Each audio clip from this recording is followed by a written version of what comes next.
जैसा कि पिछले वीडियो में हमने पोलिनोमियल के बारे में पूरा चैप्टर 1 शॉर्ट में डिस्कस किया था और मुझे लगता है कि आपने उसको पूरे चैप्टर को रिवाइज कर लिया होगा अच्छे तरीके से और प्रैक्टिस भी खूब की होगी। अगर किसी की कोई क्वेरी है उससे रिलेटेड तो आप कमेंट बॉक्स में डाल सकते हैं और साथ साथ में चैनल को सब्सक्राइब और उसमें आप उसको लाइक शेयर ज़रूर करिए। मुझे लग रहा है कि इसमें कंजूसी कर रहे हैं तो प्लीज़ इसमें कंजूसी ना करें। तो आज मैं आपका टाइम ना वेस्ट करता हुआ सीधा ही 3rd चैप्टर के ऊपर लेके आता हूँ आपको और ये वीडियो भी बहुत धमाकेदार होने वाला। आज ये चैप्टर भी हम 1 शॉट में ही करेंगे, पूरे का पूरा chapter pair of linear equation in 2 variable. और इस चैप्टर को हम कंप्लीट आज सॉल्व करेंगे, क्वेश्चन भी करेंगे, एक्सरसाइजेस की सारी सॉल्व करेंगे, डेफिनेशन फॉर्मूला सब चीज़ें एक एक चीज़ को हम इसमें टच करेंगे।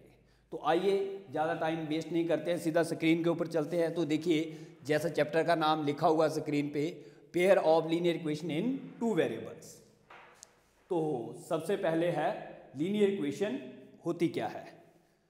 तो पिछले वीडियो में भी हमने पोलिनोमियल में भी बताया था कि लीनियर पोलिनोमियल क्या होते हैं। अब क्या है लीनियर इक्वेशन क्या होती है। सबसे पहले इक्वेशन के बारे में पता होना जरूरी है। Equation an algebraic expression connected with the sign of equality. ऐसा कोई एल्जेब्रिक एक्सप्रेशन जो इक्वल के साइन के साथ जोड़ दिया जाए उसको बोलते हैं हम इक्वेशन। अब है लीनियर इक्वेशन।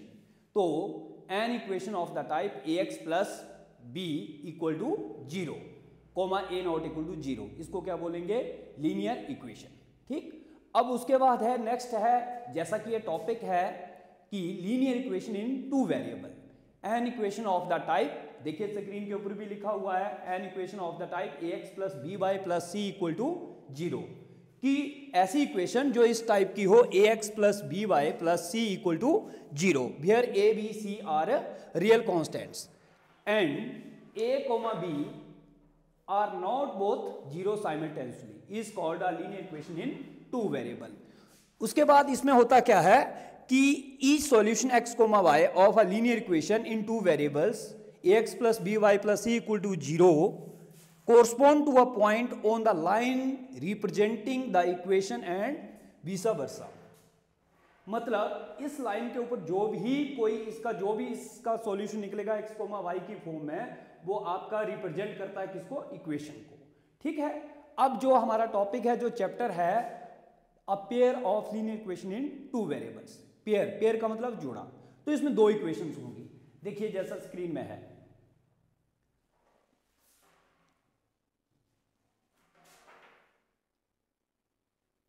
ये देखिए a pair of linear equation in 2 variables. तो general form of a pair of linear equation in 2 variables क्या है, a1x plus b1y plus c1 equal to 0, a2x plus b2y plus c2 equal to 0। आप चाहो तो इसमें ये जो plus c1 equal to 0 है तो इक्वल टू c1 और इसको इक्वल टू c2 भी कर सकते हैं।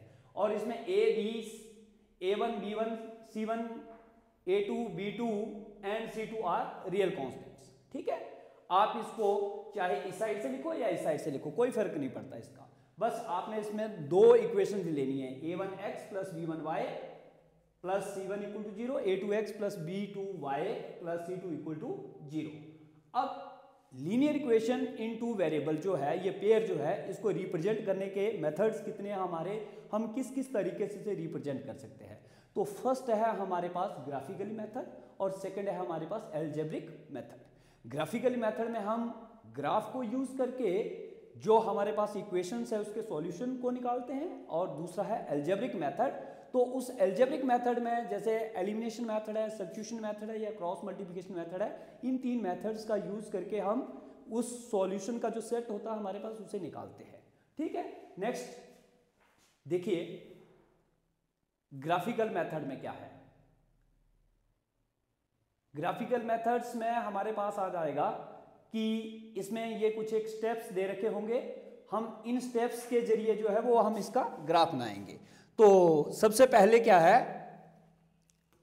आपके पास कि जब अ पेयर ऑफ लीनियर इक्वेशन में a1 अपॉन a2 x के कोफिशिएंट की जो रेशो होगी और y के कोफिशिएंट की जो रेशो है वो आपस में इक्वल नहीं आ रही है, a1 upon a2 not equal to b1 upon b2, then it has unique solution.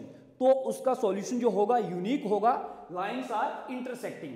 तो इस टाइप की लाइंस बनेगी, देखिए जैसे एक लाइन ये गई है, एक लाइन ये आई है, और ये जो पॉइंट है ये सॉल्यूशन का पॉइंट है।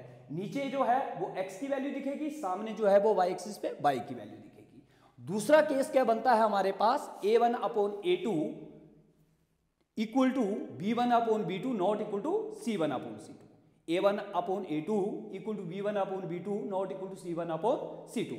ऐसी सिचुएशन में लाइंस जो होंगी वो पैरेलल होंगी और सिस्टम इनकंसिस्टेंट होगा, इट हैज नो सॉल्यूशन, कोई भी सॉल्यूशन नहीं होगा। एक्चुअल में सॉल्यूशन होता कब है, जब ये दोनों लाइंस एक दूसरे को टच करेंगी या कट करके जाएंगी। तो पैरेलल के केस में तो एक दूसरे को कट नहीं करती, इसलिए इसमें कोई भी सॉल्यूशन नहीं होगा। थर्ड है हमारे पास when a1 upon a2 equal to v1 upon b2 equal to c1 upon c2, मतलब तीनों रेशोज जो है वो हमारे पास सेम आएंगी, इक्वल आएंगी। तो हमारे पास कैसा ग्राफ बनेगा, उसमें इस टाइप का कुछ ग्राफ बनेगा। दोनों इक्वेशन जो होंगी वो ओवरलैप करके जाएंगी, दोनों लाइंस एक लाइन को ओवरलैप करेगी, ठीक है। और इसमें जो है सिस्टम तो कंसिस्टेंट रहेगा, इसके पास इनफाइनाइटली मैनी सॉल्यूशंस होंगे। क्यों इनफाइनाइटली मैनी सॉल्यूशन होंगे, क्योंकि एक लाइन को दूसरी लाइन ओवरलैप कर रही है, और कितनी जगह ओवरलैप कर रही है, पूरी की पूरी लाइन ओवरलैप हो रही है। तो जितनी जगह ओवरलैप करेगी उतने ही पॉइंट बनेंगे, और उसके पास फिर इस तरीके से इनफाइनाइटली मैनी सॉल्यूशंस होंगे और सिस्टम कंसिस्टेंट होगा, ठीक है। लाइंस कैसी हुई, कोइंसिडेंट्स। आगे देखिए,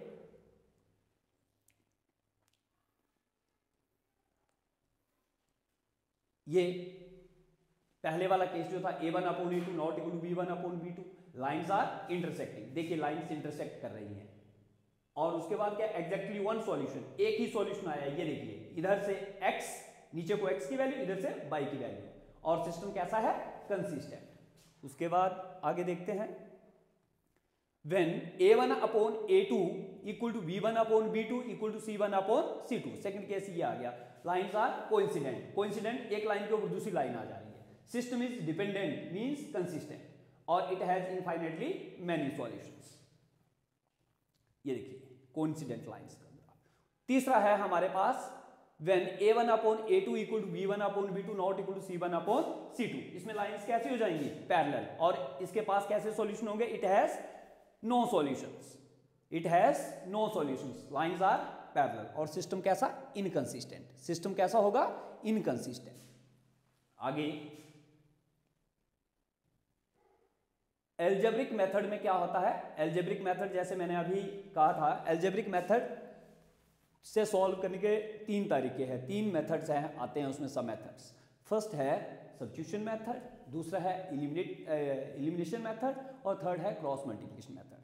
तो जो अभी लेटेस्ट सिलेबस है 10th क्लास का, उसमें क्रॉस मल्टीप्लिकेशन को काट दिया गया है, इसलिए हम इस बार इस वन शॉट में उसका जो है वो जिक्र भी नहीं करेंगे और उसे सॉल्व भी नहीं करेंगे। पर दो मेथड को हम अच्छे तरीके से समझेंगे कि ये जो एलिमिनेशन और सब्स्टिट्यूशन मेथड क्या है। आइए सब्स्टिट्यूशन मेथड को देखते हैं। देखिए सब्स्टिट्यूशन मेथड, जैसे हमारे पास a pair of linear equation in two variables ये दे रखी हैं, a1x plus b1y plus c1 equal to 0, a2x plus b2y plus c2 equal to 0। इसको नंबर 1 और 2 कर दिए। इसको स्टेप बाय स्टेप समझते हैं। देखो पहला क्या है कि दोनों में से आपने क्या करना है, इन फर्स्ट और सेकंड किसी में से किसी भी एक इक्वेशन को ले लीजिए और उसको वन वेरिएबल में कन्वर्ट कर दीजिए। क्या करना है कि चाहे फर्स्ट इक्वेशन है या सेकंड इक्वेशन है, दोनों में से कोई एक इक्वेशन ले लीजिए, उसको वन वेरिएबल में कन्वर्ट कर दीजिए। जैसे y equal to mx plus c, y की वैल्यू में चेंज कर दो उसको, या x की वैल्यू में चेंज कर दो, चाहे फर्स्ट को करो या सेकंड को करो। अब मान लीजिए मैंने फर्स्ट वाले से y की वैल्यू निकाली है, तो जो फर्स्ट इक्वेशन से y की वैल्यू निकली है उसको सेकंड में सब्स्टिट्यूट कर देना है, और उससे क्या होगा, सेकंड वाली भी वन वेरिएबल में कन्वर्ट हो जाएगी। वहां से आपके पास जो है वो एक वैल्यू आ जाएगी, उसको जो है जो थर्ड इक्वेशन बनी थी आपकी उसमें सब्स्टिट्यूट कर दीजिए, तो दोनों x और y की वैल्यू आपके पास आ जाएगी।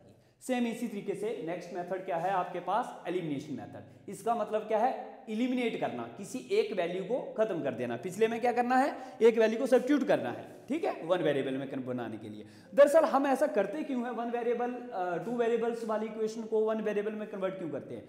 दरअसल क्या होता है, कि सिंगल वेरिएबल में कन्वर्ट करने से इक्वल टू जैसे ही जीरो करते हैं तो वो वेरिएबल, एक वेरिएबल में इक्वेशन उसकी वैल्यू निकल आती है। जब दो वेरिएबल्स होंगे तो फिर उसमें से दिक्कत होगी, दो वेरिएबल है तो उसके सॉल्यूशन नहीं निकल पाएंगे, इसलिए पहले हम उसको या तो एलिमिनेट करके खत्म करेंगे या सब्स्टिट्यूट करके खत्म करेंगे।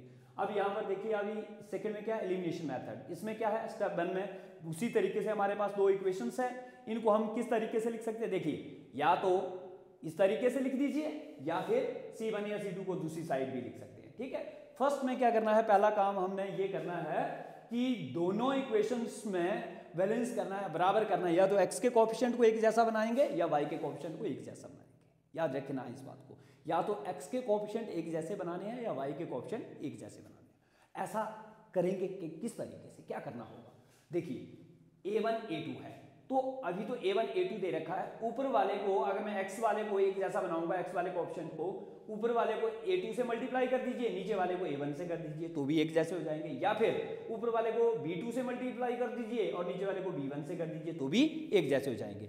मेरा कहने का मतलब है या तो x वाले कोएफिशिएंट एक जैसे बनाने या y वाले एक जैसे बनाने। अब नेक्स्ट स्टेप क्या होगा कि एक जैसे हो गए, अगर दोनों के साइन, मान लीजिए मैंने x वाले को एक जैसा बनाया, अगर x वाले दोनों के साइन, दोनों इक्वेशन के साइन एक जैसे हैं, दोनों माइनस में है या दोनों प्लस में है, तो हम क्या करेंगे, सब्ट्रैक्ट करेंगे इसे, ताकि एक वेरिएबल एलिमिनेट हो जाए। और अगर इनके साइन जो हैं वो ऑपोजिट आते हैं, एक में प्लस का है एक में माइनस का है, तो हम उसको ऐड करेंगे, क्योंकि ऐड करने से वो एलिमिनेट हो जाएगा। ठीक है, और फिर वो सिंगल वेरिएबल बचेगा, उसे सॉल्व करके दूसरी y की वैल्यू निकल जाएगी। उस वैल्यू को जो है दोनों में से किसी भी एक इक्वेशन में सब्स्टिट्यूट कर दीजिए तो हमारी फर्स्ट वाली वैल्यू भी आ जाएगी। इस तरीके से हमारे पास दोनों वैल्यू आ जाएंगे। तो आओ हम अब इसके बाद एनसीईआरटी की जो एक्सरसाइज है उसको करते हैं। ठीक है, पेन कॉपी लेकर के सारे रेडी हो जाओ। देखो, पहला एनसीईआरटी बुक में ये जो है वो एग्जाम्पल है। Aftab tells his daughter 7 years ago, I was 7 times as old as you were then. Also 3 years from now, I shall be 3 times as old as you will be. Represent this situation algebraically and graphically. ये question कह रहा है कि Aftab tales his daughter, Aftab अपनी बेटी को बताता है कि 7 years ago, 7 साल पहले, I was 7 times as old as you were then. आज से 7 साल पहले मैं तुम्हारी एज के 7 टाइम के बराबर था, 7 गुना के बराबर था, आज से 7 साल पहले। फिर उसके बाद क्या कहता है कि 3 years from now, also 3 years from now, अब से 3 साल बाद मैं तुम्हारी एज के 3 टाइम्स के बराबर हो जाऊंगा। तो इस सिचुएशन को एल्जेब्रिकली भी बताना है और ग्राफिकली भी बताना है। ये क्वेश्चन है हमारे पास, बड़ा सिंपल सा क्वेश्चन है। ठीक है, तो सबसे पहले हमें क्या करना पड़ेगा, 2 वेरिएबल मानना पड़ेंगे।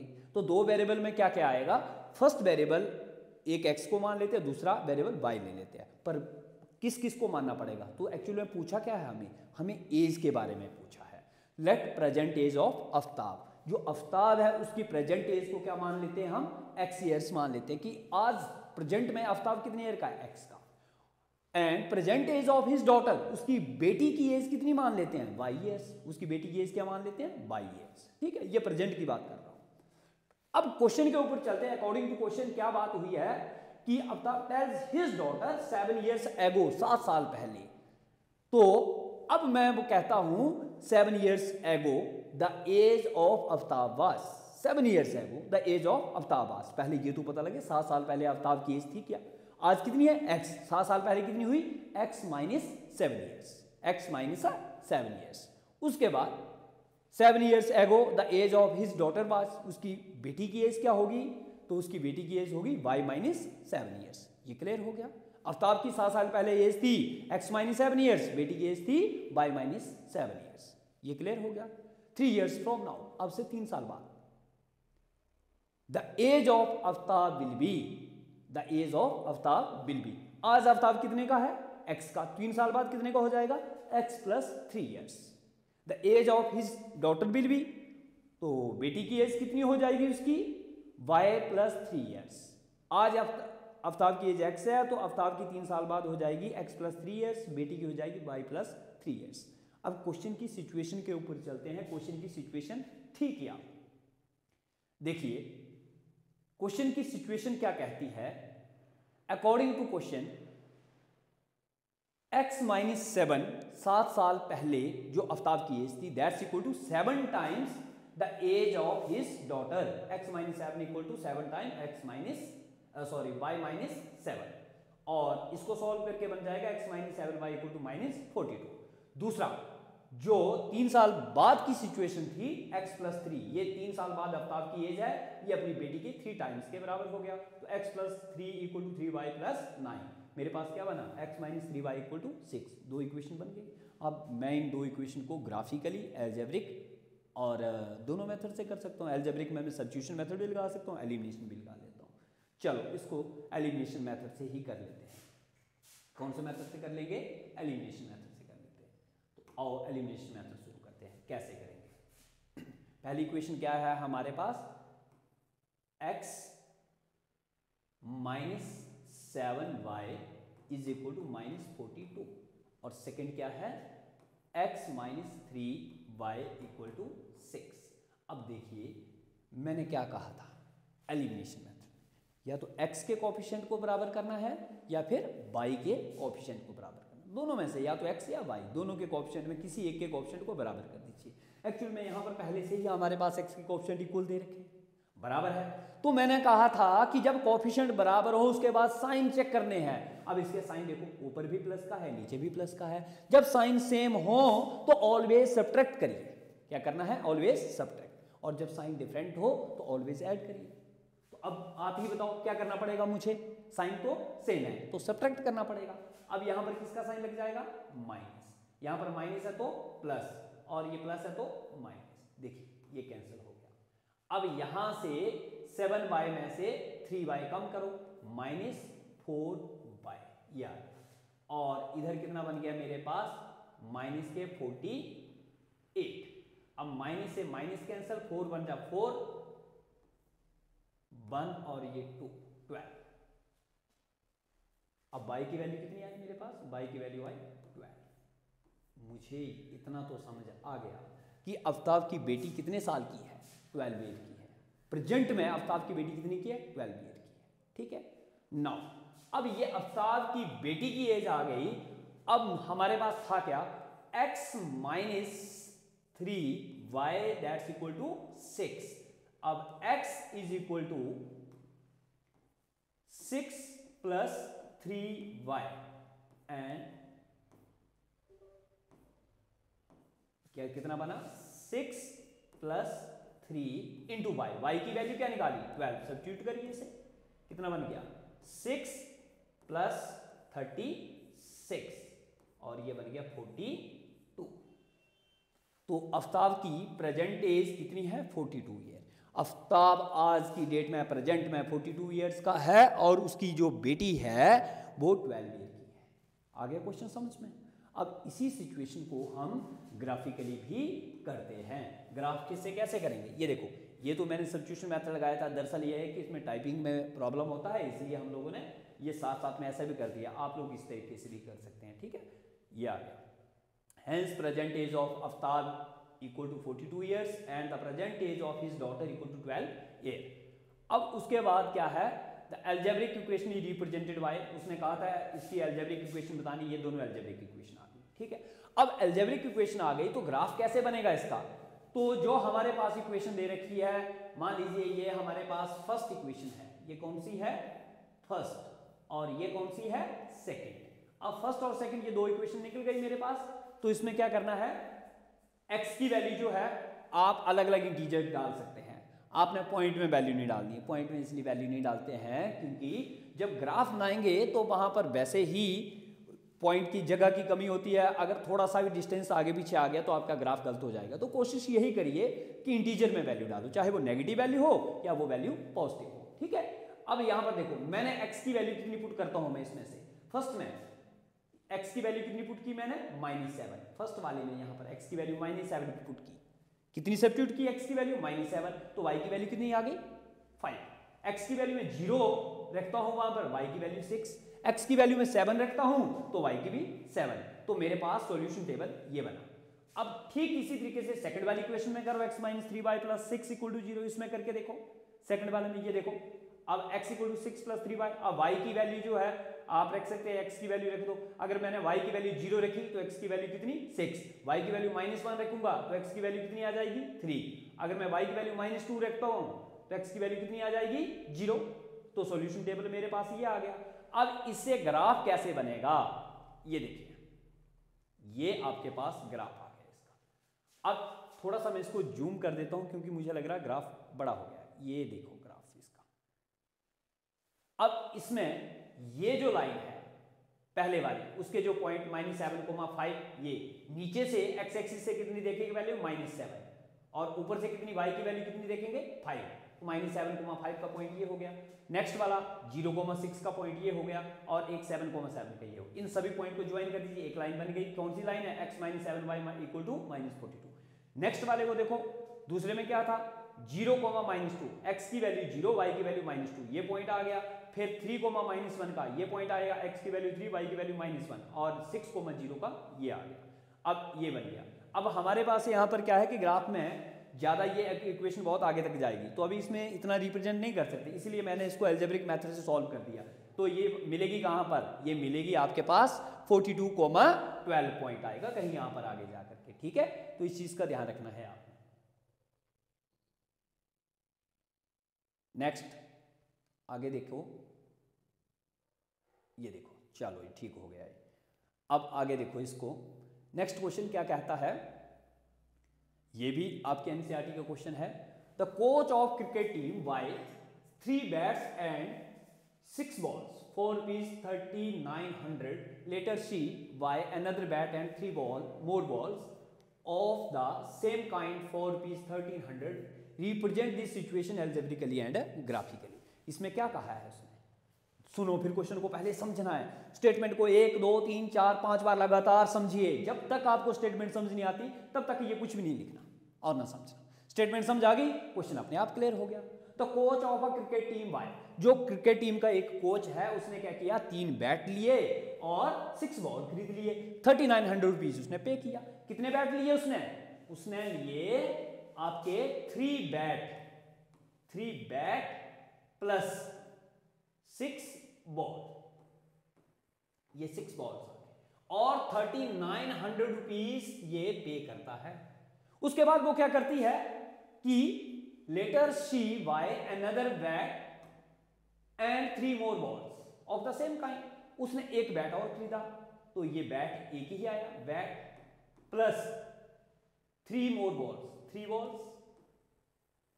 कितने पैसे पे किए इसने, 1300। कितने, 1300, ये 1300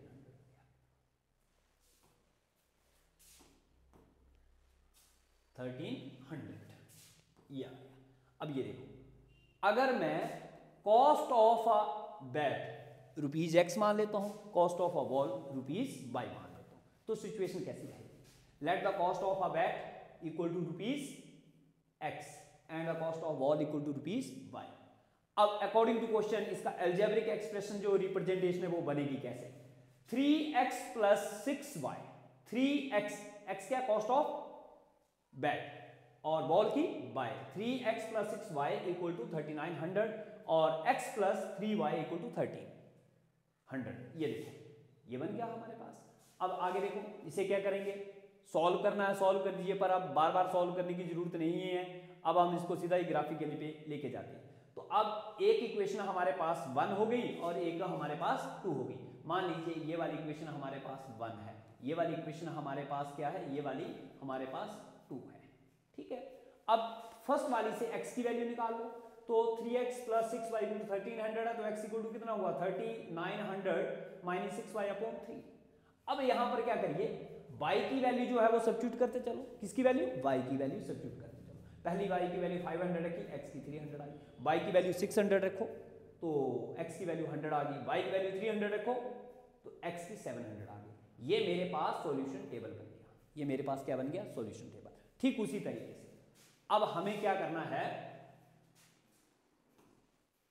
इसके बाद सेकंड वाली इक्वेशन लेनी है। तो सेकंड वाली इक्वेशन में क्या आएगा, देखो इसी तरीके जो सेकंड है ये आ गई second equation, x plus 3y equal to 1300 और x की वैल्यू 1300 माइनस 3y। अब y की वैल्यू रखो 300, x की कितनी 400, y की वैल्यू रखो 400, x की वैल्यू कितनी आ जाएगी, यहाँ पर y की वैल्यू पुट करनी है कितनी 300, 400 आ जाएगी x की, y की वैल्यू कितनी पुट करनी है 400, तो x की कितनी आ जाएगी 100, तो y की वैल्यू 200, x की कितनी हो जाएगी 700। पर कई बार दिमाग में क्या सोच लेते हैं कि जो मैं पुट कर रहा हूँ ये याद कैसे रहेगी, अरे याद वैद कुछ नहीं करना, आपने क्या करना है अपनी मर्जी से वैल्यू डालो, ऐसा कुछ नहीं है कि जो वैल्यू मैंने यूज की है वही आपने करनी है, आप कोई भी वैल्यू यूज कर सकते हैं, इसमें ऐसा कुछ नहीं है, ठीक है। तो इसको दिमाग में नहीं ले बैठना है कि नहीं यहाँ पर तो ये वैल्यू ली हो गई होगी, ऐसा कुछ नहीं, आप जो मन में आता है वही वैल्यू डाल दीजिए, पर बट वैल्यू जो डालनी है वो इंटीजर में डालनी है, और एक बैलेंसिंग वैल्यू डालिए। अभी जैसे 1300 और 3900 बड़े नंबर है तो आप 100 की फॉर्म में वैल्यू डालो ताकि ग्राफ में बैलेंसिंग बनी रहे उसकी। अगर एक वैल्यू बिल्कुल छोटी डाल दोगे, एक बहुत बड़ी वैल्यू डाल दोगे तो ग्राफ उसका प्रॉपर तरीके से नहीं मेंटेन हो पाएगा, ठीक है। तो बस इतना सा ध्यान रखना है आपने। अब देखो इसका ग्राफ कैसे बनेगा, ये पहली सिचुएशन, ये इसकी पहली सिचुएशन देखो, ये वाला आ गया आपके पास 1.0,1300, फिर एक आया 700,300, एक आ गया ये 300, ये आ गया, एक ही आ गया, आपके पास ये पॉइंट बन गए, नीचे वाली के ये पॉइंट आ गया, और ये इस पॉइंट पर मिल रहा है, ये देखो 0,1300। तो इसमें सॉल्यूशन क्या है कि जो पहले वाला है आपके, उसके x की वैल्यू 0 है और y की वैल्यू कितनी है 1300, तो इसे आप लोगों के पास ये ग्राफ आ गया और ये पॉइंट पूछा था उसने, ये हमने ग्राफिकली इसको बता दिया। नेक्स्ट देखिए, अगला भी बिल्कुल इसी तरीके का है, इसमें क्या बोला हुआ है देखो जरा, इसमें बोला गया है the cost of 2 kg of apple and 1 kg of grapes on a day was found to be ₹160। After a month the cost of 4 kg of apples and 2 kg of grapes is ₹300। Represent this situation algebraically and graphically, ठीक है। इसमें भी बिल्कुल ditto वैसे ही है, 2 kg Apple लिए उसने और 1 kg ग्रेप्स, ठीक है। ये देखिए कितने केजी हैं, 2 kg एप्पल, ये एप्पल आ गया, प्लस 1 kg ग्रेप्स, ये आ गया, कितने पैसे दिए इसने टोटल 160। उसके बाद फिर आफ्टर 1 मंथ कितने लिए देखो, after 1 month the cost of 4 kg apples, 4 Apple, plus उसके बाद 2 kg क्या है ग्रेप्स, इक्वल टू कितने पैसे दिए उसने 300। ये देखो सिचुएशन बन गई। अब मान के चलो let the cost of 1 kg apple ₹x, cost of 1 kg grape equal to ₹y, हो गया।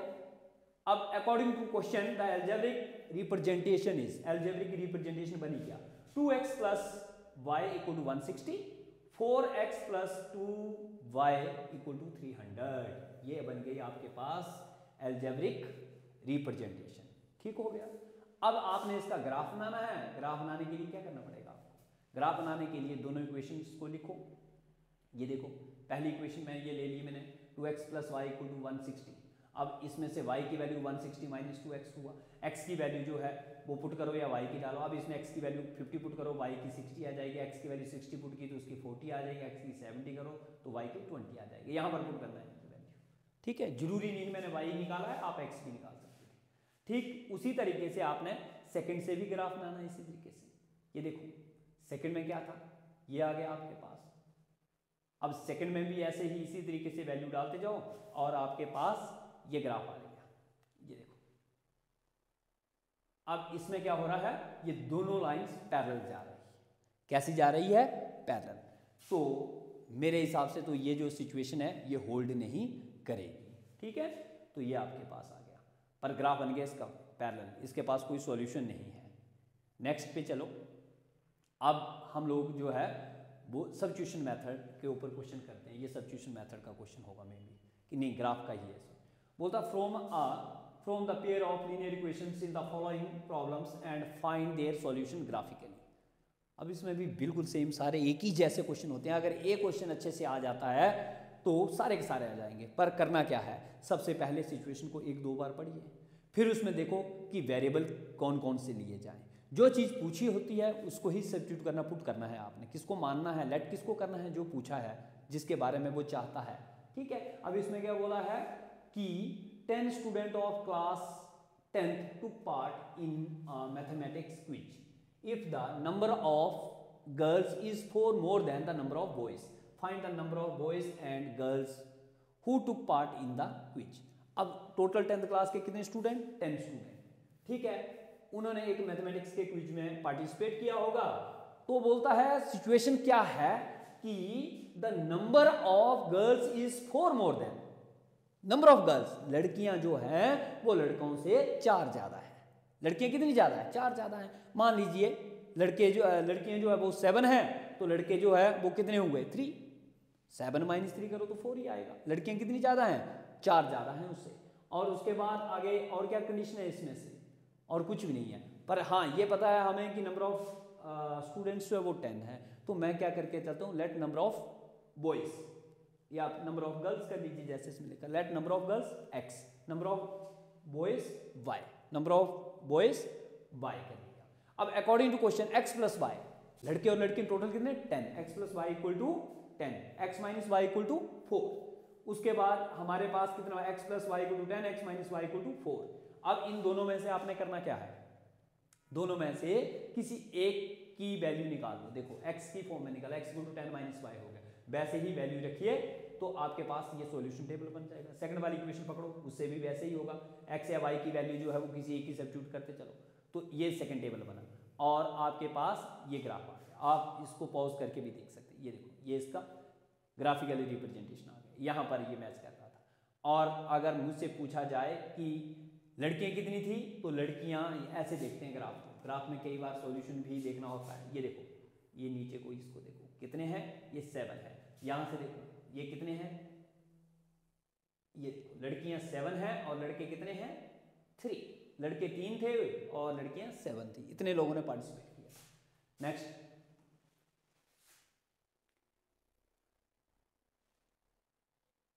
5 pencils and 7 pens। अब इस क्वेश्चन को देखो जरा, इसमें क्या बोला है? 5 pencils and 7 pen together cost 50।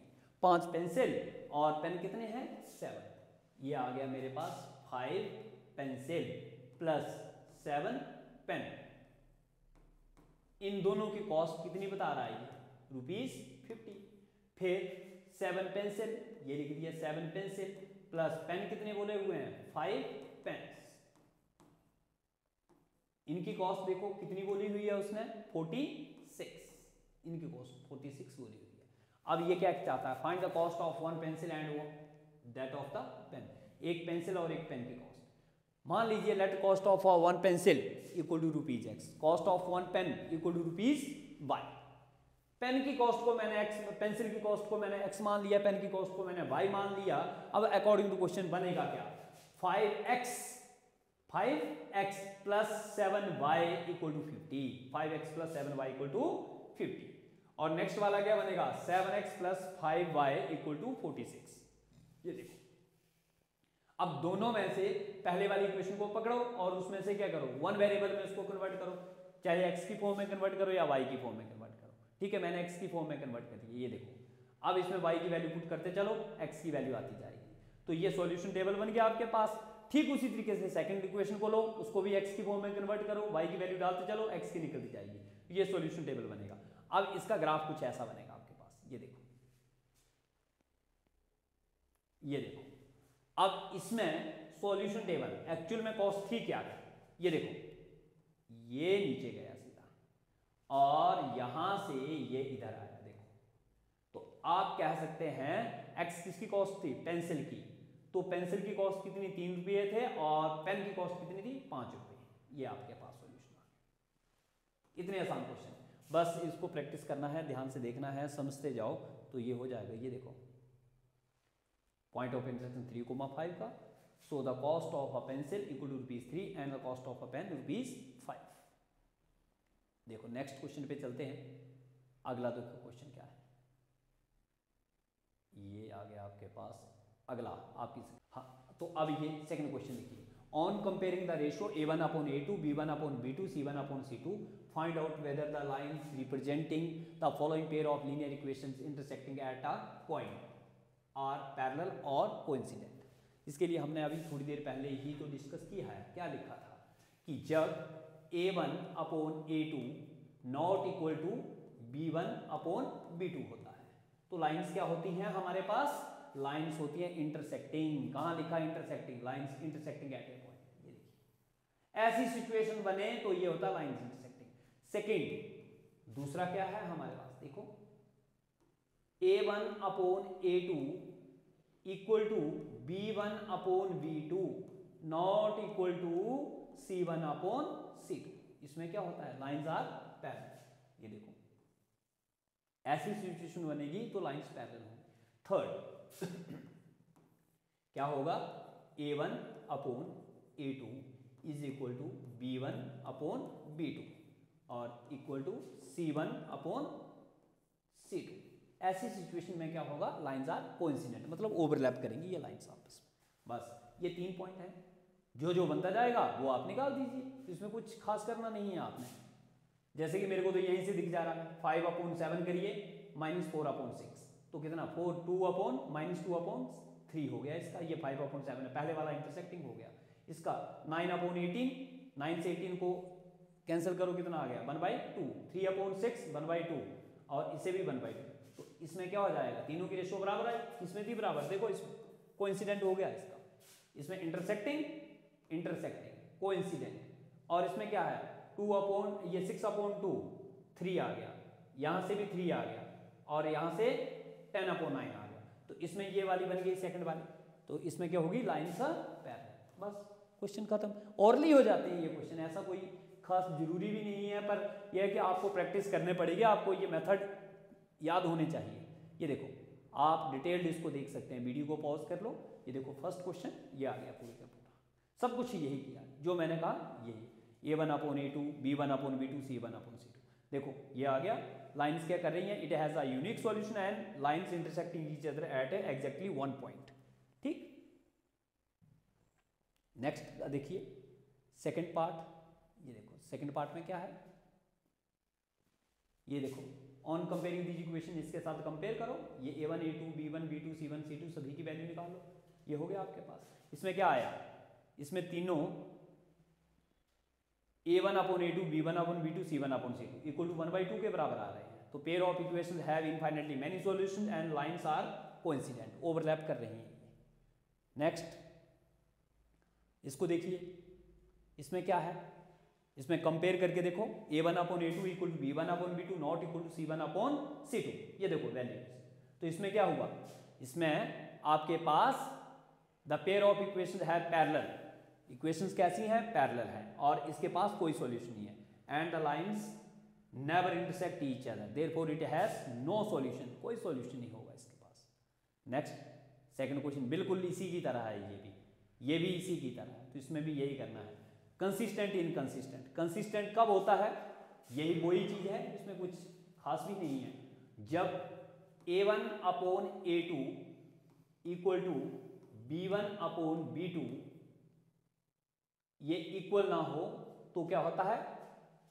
Consistent. ये कंसिस्टेंट। और किसके साथ होता है कंसिस्टेंट?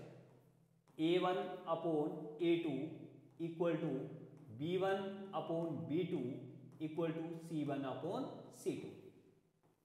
ये वाली सिचुएशन हो जाए या ये वाली सिचुएशन हो जाए, इसमें क्या होता है कि इक्वेशंस आर कंसिस्टेंट। और जब थर्ड वाली बनती है A1 upon A2 equal to B1 upon B2 not equal to C1 upon C2, इसका मतलब है लाइंस पैरेलल होंगी जब, और इसमें सॉल्यूशन होगा। कंसिस्टेंट वाले में जिसमें सॉल्यूशन निकलता है वो कंसिस्टेंट, जिसमें सॉल्यूशन नहीं निकलता इनकंसिस्टेंट। देखो इसमें सॉल्यूशन निकलता है एक और इसमें इनफाइनाइटली मेनी, इसलिए ये दोनों के दोनों क्या है? कंसिस्टेंट। इसमें कोई सॉल्यूशन नहीं निकलता, इसलिए ये क्या है? इनकंसिस्टेंट। समझ आ गया? तो चलो आगे चलते हैं। इसमें इन सभी क्वेश्चन में यही चीज करनी है हमने। देखो बस ये देखिए फर्स्ट पार्ट ये किया, ये आ गया, कंपेयर किया। नेक्स्ट आगे देखो यही A1 अपॉन A2 किया, क्या लिखा इसमें देखो, पढ़ो इसको। क्या है इसमें? Intersecting each other at a point and they have only one possible solution, the equation are consistent. Second ये देखो इसमें क्या है? ये आ गया A1 upon A2 equal to B1 upon B2 not equal to C1 upon C2, lines are parallel, system inconsistent. उसके बाद आगे देखो नेक्स्ट क्या है? नेक्स्ट है हमारे पास, ये देखो अगले वाला, ये देखो इस वाले को, इसमें क्या चीज है, इसमें है 5x माइनस 3y माइनस 11, ये आ गया। इसमें भी a1 upon a2, b1 upon b2, c1 upon c2 तीनों निकालो, इसमें तीनों के तीनों इक्वल आ रहे हैं, जिसका मतलब क्या है, it has infinitely many solutions. और सिस्टम कैसा हुआ इसका भी, कंसिस्टेंट। ये देखो इसमें क्या है, गिवन इक्वेशंस दे रखी हैं, a1 upon a2, b1 upon b2, c1 upon c2, तीनों निकालो, इसमें भी तीनों इक्वल हैं, तो इसमें भी क्या बोलेंगे, कोइंसिडेंट्स हैं इक्वेशंस। अब इसमें क्या बोला हुआ है, देखो which of the following linear equations are consistent inconsistent, if consistent obtain the solution graphically। अब इसमें क्या बोला कि हमने सबसे पहले कंसिस्टेंट है इनकंसिस्टेंट है ये पता करना है, फिर उसके बाद जब बोलता है कि उसके पास कैसा सॉल्यूशन हो, जब वो कंसिस्टेंट हो तो सॉल्यूशन निकाल दीजिए। ठीक है, तो पहले वाला देखो, इसके आगे क्या लगा हुआ है, 1 अपॉन 2 1 अपॉन 2 और 5 upon 10, 5 upon 10 means 1/2, a1 upon a2 equal to b1 upon b2 equal to c1 upon c2। क्या होता है, it has infinitely many solutions, lines are overlapping coincident, और it has infinitely many solutions. ठीक है, second में भी वैसे ही है, 1 अपॉन 3 और 8 अपॉन 16 1/2, मतलब a1 upon a2 equal to b1 upon b2 not equal to c1 upon c2। तो इसमें पैरेलल है, इसमें कोई सॉल्यूशन नहीं होगा। ठीक है, तो ये मेरे हिसाब से तो हो जाने चाहिए, बहुत आसान से क्वेश्चन है ये देखो, ये आ गया फर्स्ट आपके पास, कोइंसिडेंट है इसमें लाइंस,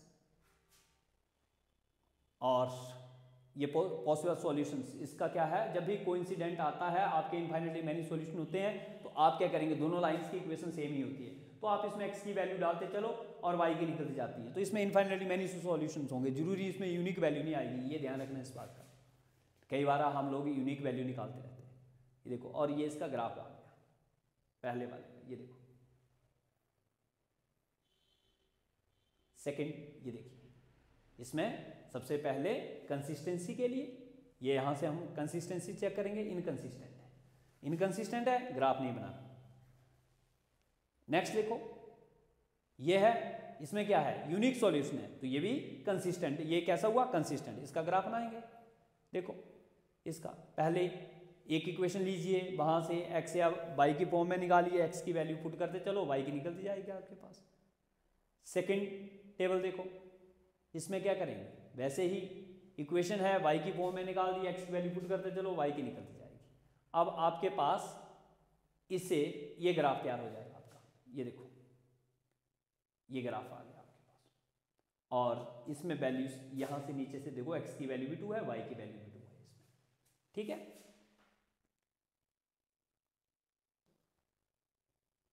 नेक्स्ट ये देखो, गिवन ये आ गया, a1 upon a2 equal to b1 upon b2 not equal to c1 upon c2। इसके पास क्या है, इसके पास लाइंस कैसी है, पैरेलल है, और इसके पास कोई भी पॉसिबल सॉल्यूशन नहीं है, सिस्टम इनकंसिस्टेंट है, इसलिए इसका ग्राफ नहीं बनाना होगा। उसमें कहा था उसी का ग्राफ बनाओ जिसमें कि कंसिस्टेंट है। अब ये देखो अगले वाला क्वेश्चन बोलता है,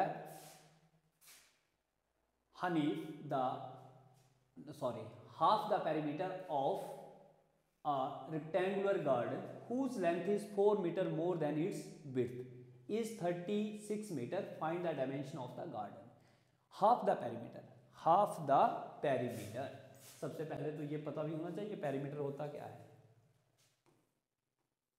ये कोई रेक्टेंगुलर आ गया मेरे पास, ये x, ये भी x, ये y, ये भी y, क्योंकि रेक्टेंगल की ऑपोजिट साइड्स क्या होती हैं, इक्वल होती हैं।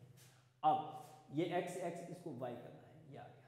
पेरीमीटर क्या होगा, the sum of all lengths, तो मेरे पास क्या बनेगा, x plus y plus y equal to 2x plus 2y, और यहां से 2 बाहर आ गया, x प्लस y, ये आ गया मेरे पास पेरीमीटर।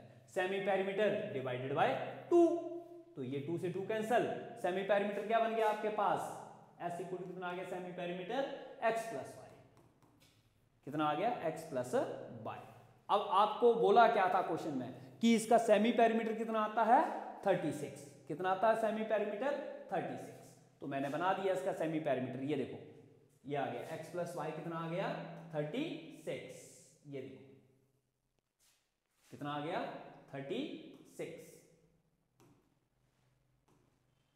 36 बना। उसके बाद उसने एक और सिचुएशन दे रखी थी, दूसरी सिचुएशन क्या थी हमारे पास, whose length is 4 metre more than, उसकी लेंथ जो थी वो 4 मीटर मोर थी, 4 मीटर ज्यादा थी, किससे, विड्थ से। अब हमने इसमें विड्थ को क्या माना था x, विड्थ को कितना माना था x, विड्थ कितनी आ गई x, तो लेंथ जो थी वो 4 ज्यादा थी, तो मैं क्या बोल सकता हूं कि विड्थ लेंथ जो है सॉरी वो y इक्वल टू कितनी हो जाएगी x प्लस 4, ब्रेड्थ से 4 ज्यादा, तो ये हो गया। अब देखो आगे हमारे पास बन क्या गया है, ये देखो थोड़ा हिल रहा है ये, इसको 1 मिनट, ये अरे रुक जा, ये लो जी हो गया। अब इसमें देखो y minus x equal to 4 की जो y है, y क्या है लेंथ, तो वो ब्रेड्थ से कितनी ज्यादा 4, और ये पहली सिचुएशन मेरे पास ये बन गई, सेकंड वाली ये आ गई। नाउ टेकिंग, अब इसमें से आपने क्या करना है, x की वैल्यू पुट करते चलो y की आती जाएगी, y की वैल्यू पुट करते चलो x की आती जाएगी, और हमारे पास जो सॉल्यूशन टेबल है एक इक्वेशन का ये आ गया, एक इक्वेशन का ये आ गया सॉल्यूशन टेबल, दूसरी का ये आ गया, और इसका ग्राफ जो है वो हमारे पास ये बन गया। ठीक है, ये देखो इसका ग्राफ। अब नेक्स्ट आगे बोलता है गिवन द लीनियर इक्वेशन, एक ये दे रखे है, write the another linear equation in two variable such that the geometrical representation of the pair of formed is intersecting lines, parallel lines, coincident. अब इंटरसेक्टिंग में क्या होता है, a1 upon a2 not equal to b1 upon b2। Second equation इस तरीके से बनानी है कि जिसमें x के कोएफिशिएंट की रेशो और y के कोएफिशिएंट की रेशो इक्वल नहीं आए, तो कोई कुछ भी बना लो आप, बस रेशो सेम नहीं आनी चाहिए। और सेकंड के लिए क्या बोला उसने, पैरेलल, तो उसमें क्या होता है a1 upon a2 equal to b1 upon b2 not equal to c1 upon c2। तो x के कोएफिशिएंट की रेशो सेम बना लीजिए और कांस्टेंट टर्म को अलग कर दीजिए, तो उसमें भी हो जाएगा a1 upon a2 equal to b1 upon b2 not equal to c1 upon c2 आ जाएगा। थर्ड में क्या बोला, कोइंसिडेंट, तो इसका डबल डबल करते जाओ, ये 2x plus 3y minus 8 equal to 0, next हो जाएगी 4x plus 6y minus 16 equal to 0। आप 3 टाइम्स कर दीजिए, 4 टाइम कर दो, 5 टाइम बना लो, कुछ भी बना सकते हैं इसके, तो ये भी ज़्यादा कुछ सोचने वाला है नहीं। ये देखो, ये देख लीजिए, इसके लिए हमने क्या इक्वेशन तैयार कर दी, ये देखो ये आपके पास गिवन इक्वेशन थी और इसके लिए अलग से इक्वेशन बनानी थी, तो मैंने क्या कहा था कि a1 upon a2 not equal to b1 upon b2, ये आ गई आपके पास अलग से इक्वेशन। ये देखो ये आ गई आपके पास 2x minus 7y plus 9 equal नहीं आएगी रेशियो से, और ये मैंने वेरीफाई भी किया हुआ है। नेक्स्ट में देखो पैरेलल के लिए करना था, तो x और y के कोएफिशिएंट की रेशियो सेम आ जानी चाहिए, कांस्टेंट की अलग हो जाए, तो इसमें से क्या करना, ये 6x प्लस 9y प्लस 9 कर दो इक्वल टू 0, तो देखो अलग अलग हो गया, ये 2 अपॉन 6 हो जाएगा, 3 अपॉन 9 हो जाएगा, और माइनस 8 अपॉन 9, तो देखो अलग अलग हो गया, आ गया ये। नेक्स्ट देखो, इसमें तीनों बराबर पूछा है, कोइंसिडेंट, तो तीनों बराबर होनी चाहिए, इसका डबल डबल करते चलो आ जाएगी आपके पास, वो देखो डबल कर दिया, सेकंड इक्वेशन ये डबल बना दिया हमने, ये देखो इसकी डबल। तो उसके बाद नेक्स्ट में क्या बोला हुआ है, draw the graph of the equation, इनका क्या बनाना है आपने, ग्राफ, और determine the coordinates of the vertices of the triangle formed by these lines and the x axis and shade the triangular region. अब आपने कहना इन दोनों से ग्राफ क्या करना है, ग्राफ बनाना हो फॉर, मुझे लगता है कि बनाने आ गया होगा ग्राफ, कुछ नहीं, एक्स की वैल्यू पुट करते चलो वाई की निकलती जाएगी, वाई की वैल्यू पुट करो एक्स की निकलती जाएगी। तो ये दो इक्वेशंस दे रखी हैं आपके पास, ये देखो आप नोट कर सकते हैं, यहाँ से देखो, वीडियो को पॉज करो, यहाँ से देख लीजिए, ये x की वैल्यू पुट करते चलो y की निकलेगी, y की पुट करते चलो x की निकल जाएगी। ये सॉल्यूशन टेबल फर्स्ट, वैसे ही सेकंड का होगा, ये सेकंड वाले से सॉल्यूशन टेबल आ गया आपके पास। ठीक है, जब आपके पास दोनों सॉल्यूशन टेबल आ गए, फिर उसके बाद सीधा इसका ग्राफ बना दीजिए। ये देखो ग्राफ में x की वैल्यू को x कोऑर्डिनेट पे डालिए और y की वैल्यू को y कोऑर्डिनेट पे,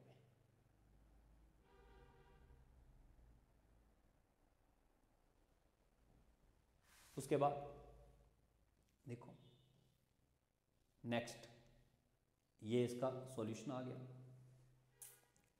अब इस ट्राइंगल का क्या पूछा है, एरिया नहीं, शेड करना था ट्राइंगल को, तो आप इस ट्राइंगल को जो भी बनेगा ग्राफ में ट्राइंगल उसको शेड कर सकते हैं, ठीक है। नेक्स्ट देखो आगे, आगे जो है वो है सब्स्टिट्यूशन मेथड और फिर आएगा एलिमिनेशन मेथड। तो आज का टॉपिक जो है हम यहीं पर ही खत्म करते हैं। नेक्स्ट जो है वो कल अगला वीडियो जो आएगा आपका, उसमें से एलिमिनेशन मेथड और सब्स्टिट्यूशन मेथड दोनों को करेंगे। तो आप तब तक जो है वो ग्राफिकल मेथड्स और सिस्टम जो है, कंसिस्टेंसी जो है और इनकंसिस्टेंसी, इसको अच्छे तरीके से प्रैक्टिस करिए। अभी आपके एग्जाम आने वाले हैं, तो आप ज़्यादा से ज़्यादा टाइम लगा करके प्रैक्टिस करो, बार बार आप वीडियो को देखो इसको, पर चैनल को लाइक सब्सक्राइब करना ना भूलिए। और साथ साथ में जहाँ भी कुछ भी प्रॉब्लम लग रही है तो कमेंट बॉक्स में ज़रूर डालो, ताकि मैं आपकी उस प्रॉब्लम को सॉर्ट आउट कर पाऊँ। Thank you.